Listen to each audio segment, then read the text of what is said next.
আজকে চলেন আমি আপনাদের একটা গল্প শোনাই। আশা করি গল্পটা শুনলে কিছু বুঝতেও পারবেন, কিছু শিখতেও পারবেন।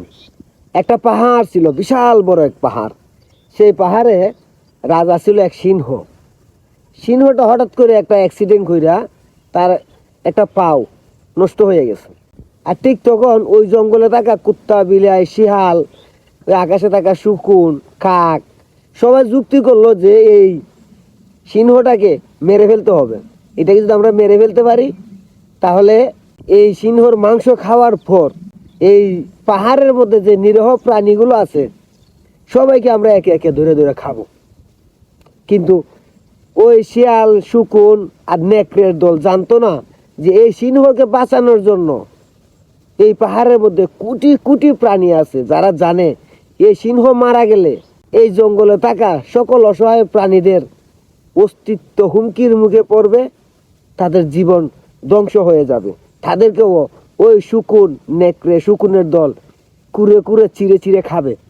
আর তাই ওই সিংহকে বাঁচানোর জন্য ওই অসহায় প্রাণীগুলো নিজের জীবনকেও বাজি রাখতে পারে। তাহলে বাঙালি আমাদের মনে প্রশ্ন, আপনাদের অবশ্যই প্রশ্ন রাখতে পারে, তবে গল্পটা আপনি পাইলেন কই? গল্পটা পাই না ভাই, এটা বাস্তবতা।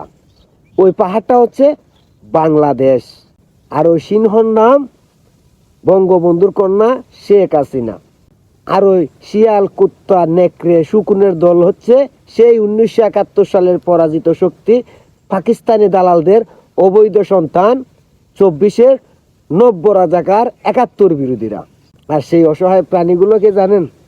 সেই অসহায় প্রাণীগুলো হচ্ছে 71-এর পক্ষের শক্তি, মুক্তিযুদ্ধের চেতনাধারী শক্তি, আর বাংলাদেশ আওয়ামী লীগের তৃণমূলের কোটি কোটি সমর্থক, বঙ্গবন্ধুর আদর্শের সৈনিকরা হচ্ছে সেই অসহায় প্রাণীগুলো, যারা শেখ হাসিনাকে বাঁচাতে নিজের জীবন বাজি রাখতেও পিছপা হবে না।